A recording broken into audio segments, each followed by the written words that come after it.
Hello, kings and queens, and welcome to the video version of my journal. I'm Stephanie Rivers. Come on into the conversation while we get started.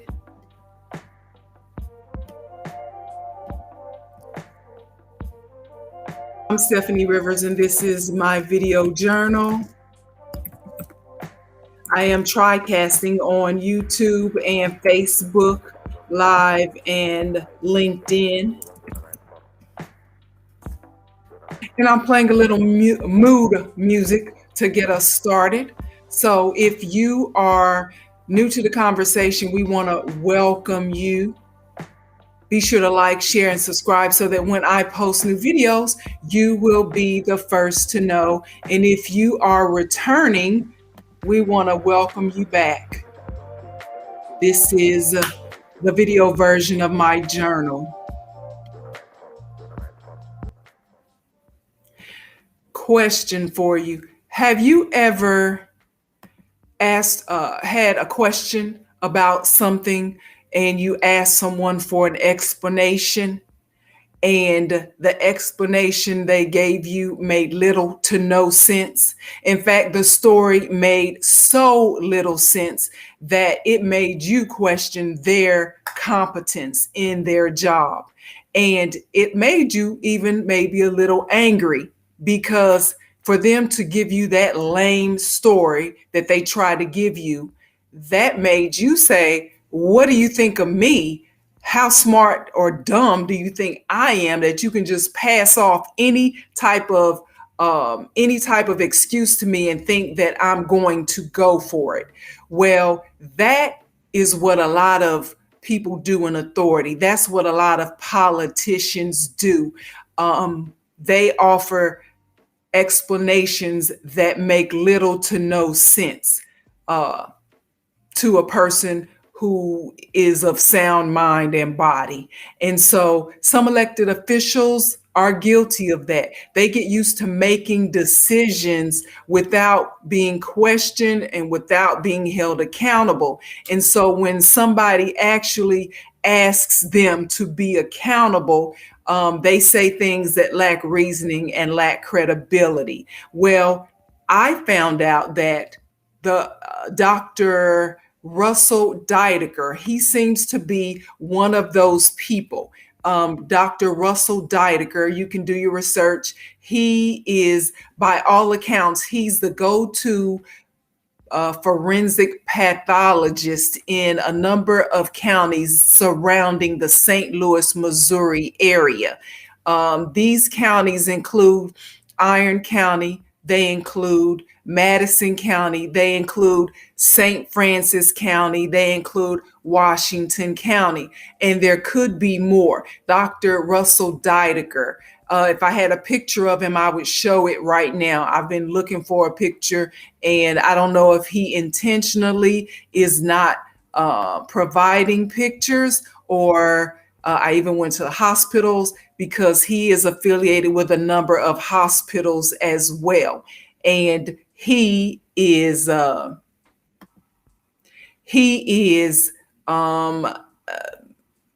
absent. His photos are absent on the internet. Maybe he's just that old, he doesn't have a picture or something. I don't know. At any rate, Dr. Russell Dydeker is his name, and he is the go-to pathologist, whereby if there's a questionable death in any of those surrounding counties, he's the person who more than likely who has been responsible for doing the autopsies in those counties.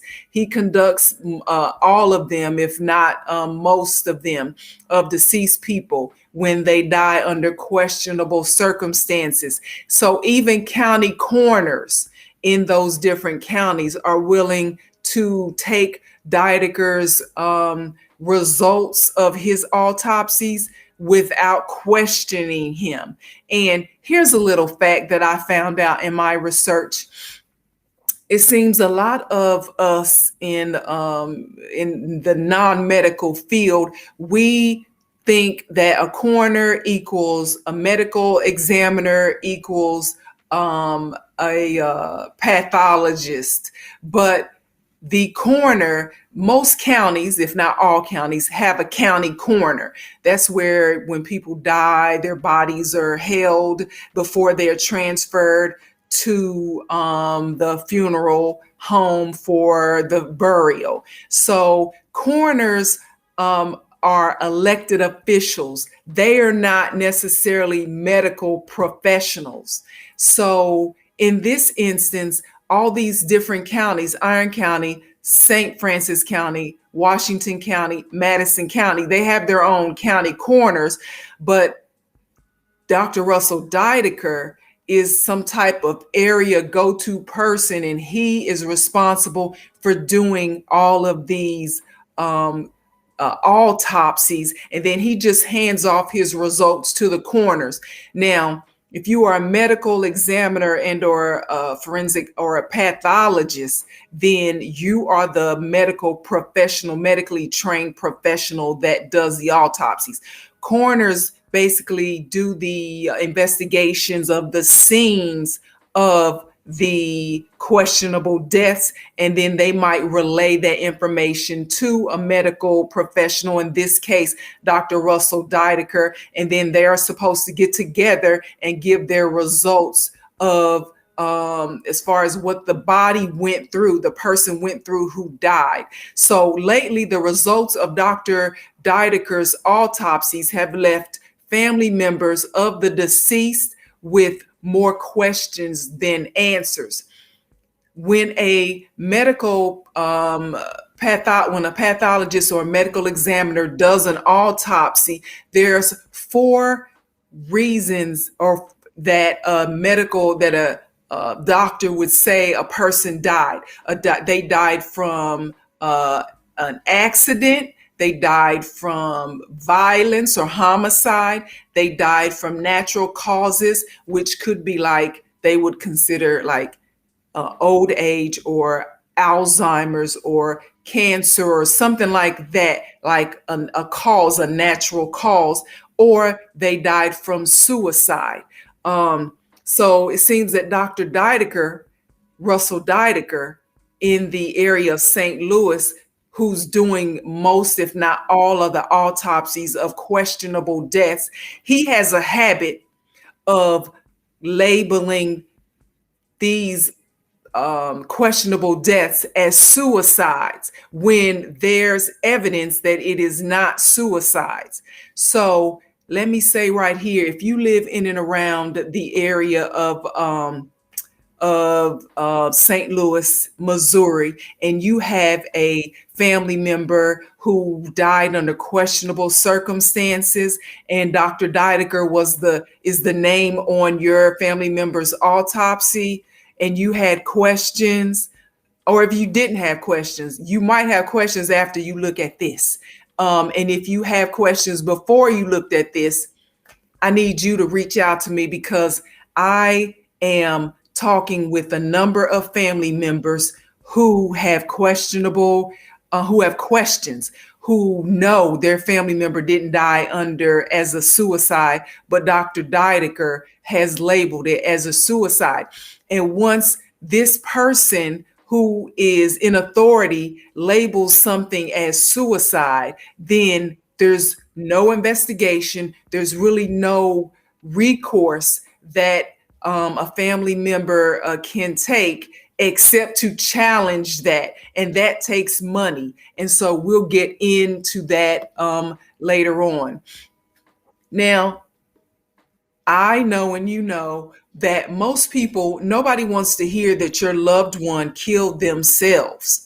Especially, you're already traumatized by the fact that they're gone, but to realize or be told that they died by their own hand, you don't want to hear that. But for some of these family members, they are, not only are they challenging Dr. Deidiker's autopsy results, they have to pay for it out of their own pockets. And for a lot of families, they don't have the money to do that. I don't know exactly how much it costs, but it costs money. And, if you're paying for, anything dealing in the medical profession, it's not going to be cheap. And, that is subjective. What is cheap to some people and what's expensive to other people. But at any rate, it costs money. And so that's what, when I brought to you the results of, or it was determined that Durante Martin, a 19-year-old whose death in Madison County outside of St. Louis, his death was ruled as a suicide, and his family did not believe that. And they had the money to pay for a second autopsy, and they challenged it. And so there are at least two families who have paid for second autopsies because they believe that the evidence showed differently than what Dr. Deidiker said their family members died by, because he labeled it as suicide. And those challenges prove that Dr. Deidiker is either a liar, or he's incompetent, or he's both. And so that's why we're talking about Dr. Russell Dydeker today. So if you haven't already, please like, share, and subscribe to my video, so when I post new ones, you'll be the first one to know. Now, see, here's the thing, of course, Dr. Deidiker has been in the business for 30 years, and he is well known and influential. Like I said, he does most, if not all, of the autopsies in this area of Missouri, and he works with different hospitals. And so he has the credentials and he has the influence that people won't challenge him. And when families want to challenge him, they don't have that power and influence.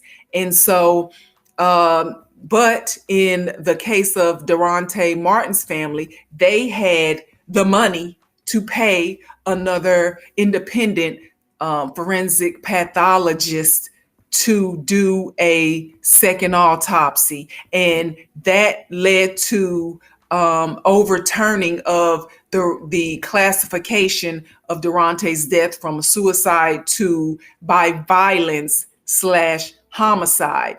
And so now the Madison County Sheriff's Department, in the county where Durante was found dead, they are being forced to do a murder investigation, or investigate his death, and being overseen by the state police. And so I'm going to talk to you a little bit more about that. But here's what last week I also spoke to you, and you could go, do your research on and find the link to. I'll try to put it in my written version of this journal.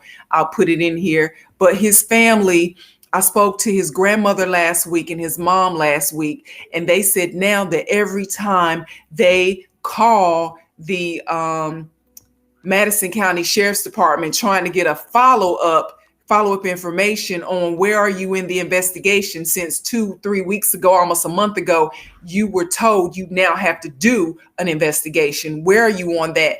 All they get in return is, it's an open investigation. We're working on it. Well, we know open investigations could go on for 30 years. They could be dead and gone themselves by the time they come up with any answers. And so that is no consolation for them, for the Lot Martin family. But that's what's going on right now. And so this week I talked to another family, another mom whose son died in Madison County, and she and her family are just as dissatisfied with the results of the autopsy done by, once again, Dr. Russell Dydeker. And I talked to Miss Kelly Kirkpatrick. Her son Jacob died a year ago.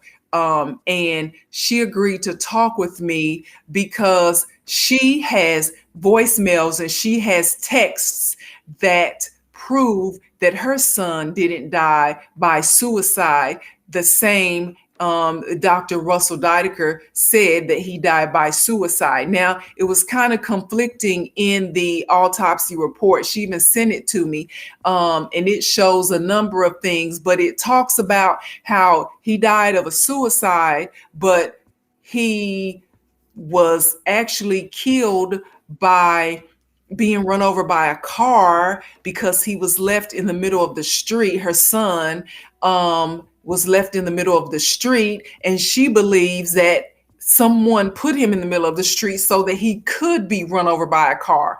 And so there's so many things, so many allegations that I am investigating more, doing some more questioning about that. But the bottom line is her son did not die by suicide. She has text. She's talked to people who were on the scene with him, his last moments.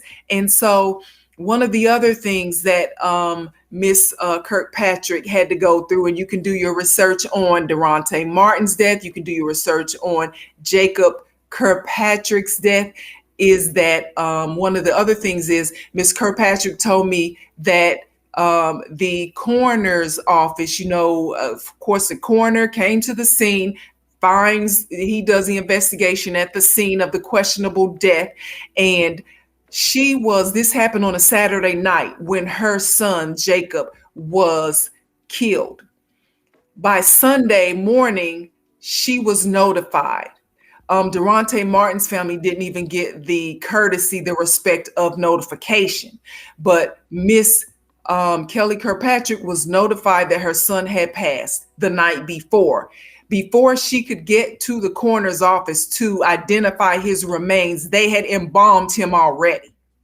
Now, I'm not privy to all of the rules of embalming and such, but according to Miss Kirkpatrick, because she went through this with her son and she would know, there is a rule, regulations as to how soon you can embalm a person who passes under questionable death.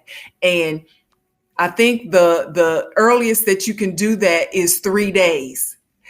By Monday, which was 2 days after her son had passed, they had embalmed his body before she was able to see him and identify him. They had embalmed him already. So these people in these counties of around the St. Louis area, there's something going on with the way they are trying to push off these deaths as suicides. So they don't have to, so there's no investigation. So the families don't ask too many questions, but it's coming back that these families are asking questions. There's a line of families who have been told lies about how their family members died. And I'm reaching out to those individuals and I'll be bringing you their stories. But if you know of anyone in and around the St. Louis area, out of Iron County, Madison County, St. Francis County, Washington County, and could be some more, and on the death certificate and or the autopsy, it has Dr. Russell Dydeker's name on it, y'all need to be questioning this. You need to be asking questions because at least 2 of his autopsies recently have been overturned by other medical examiners saying that what he is saying in these autopsies is not true. And so it seems that local law enforcement is willing to just go along with his erroneous results in these autopsies. They don't want to investigate deaths. They rather call it a suicide and move on. And county coroners are complicit. These law enforcement agencies are complicit. And the big question is, why is that? So that's what I'm trying to find out, because these families, as well as us, we deserve for the elected officials, and we deserve for people who are we entrust with our trust, with the authority to do things. And it's all leading back to money. And so here's what I'm going to share with you that I went some of my research. There was a page where some of the people who have had um, dealings with, who have had Dr. Deidiker involved in their family members' autopsies. Here's what some of them, let me see if it's going to show. Yes. So it's saying too many mistakes and corrupt calls. These are comments left about Dr. Deidiker and what he's doing and his results of I can't read that. Let me see. I'm going to read it from here. So this one was August, a couple of days ago. There are too many mistakes or corrupt calls. This is being proved wrong now that people are getting together. So they're just saying that essentially people, as time goes on, if you keep lying, telling the same lie to different people, they're going to get together and they're going to start asking questions. And that's what's been happening in Dr. Deidiker's case. The next one says that it's funny that every young teen that passes away, you've ruled it as an overdose or a suicide. Why is that? It's funny the court overturned one of the cases you did, and in fact, it wasn't what you said that he died of. What are you trying to hide? I wouldn't even take my pet to be seen by you. Another one, not sure if he's just forgotten his oath or he likes money more than he likes getting suffering families justice. Either way, they wouldn't recommend him.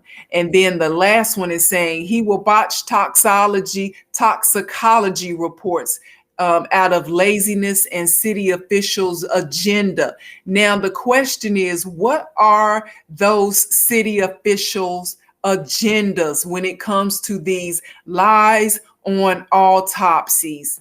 And I am following up on that, but I told you a couple of weeks ago that according to the reports, they got this racket going on in and around Madison County, and it's not something that one person can do by themselves. They have to be linked in. It's got to be a racket. It's got to be a scheme going on where everybody's getting paid. So that's all I'm going to say about it right now. But I'm certainly continuing to do the research. So the question is, how many deaths have been ruled suicide in these areas that are really not suicides, that really deserve, that warrant investigations?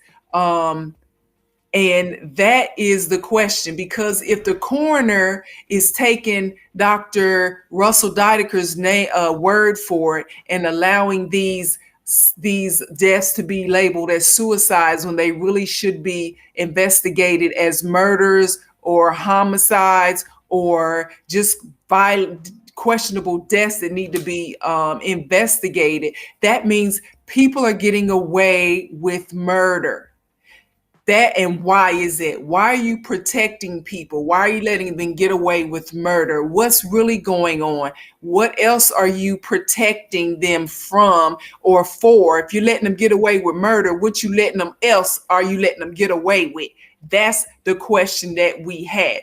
And that is leading me to this last bit of information that I found out. See, when Durante Martin's family paid for that second autopsy, and then that grand jury in Madison County did their due diligence and asked witnesses at the scene, looked at that second autopsy, questioned the other pathologists and everybody involved, and they said, you know what? It wasn't a suicide. It was, in fact, by violence. And the Madison County Sheriff's Department needs to do an investigation that is overseen by the state police. That means that now the Sheriff's Department that really didn't want to do the investigation to begin with. Now they have to do an investigation. Here's what I found out. The sheriff, her name is McCutcheon.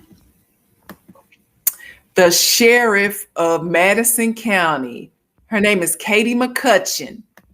Katie McCutcheon is the former deputy coroner under Dr. Russell Dydeker.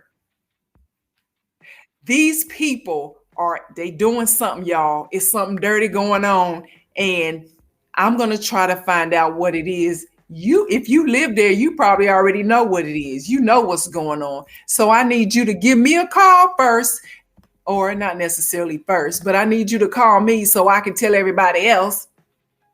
And then I need you to call the Attorney General's office. There is a regional office in St. Louis, and that number is 314-340-6816. Again, the Attorney General's regional office in St. Louis. The number is 314-340-6816.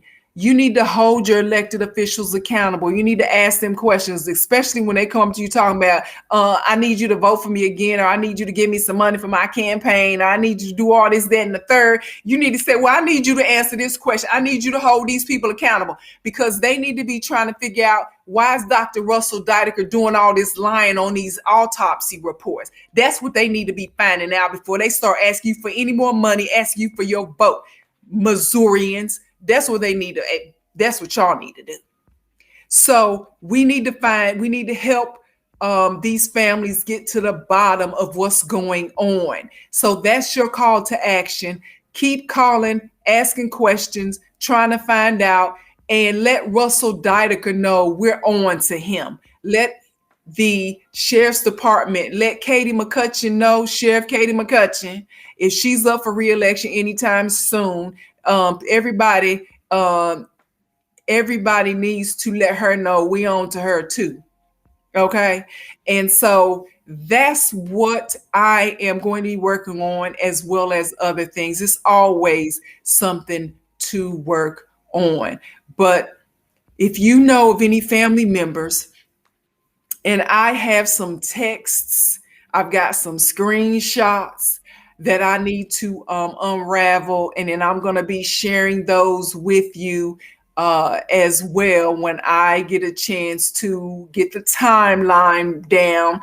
But for now, just know that there's something rotten going on in and around St. Louis, Missouri, when it comes to these people who are dying. If they're not being found dead, they're being they coming up missing and never found again. And so remember, Durante Martin's grandmother, Miss Kimberly Lott, she said she thought that her grandson was going to be a missing person because they had waited 8-10 hours. They still have not gotten an official notice that he died.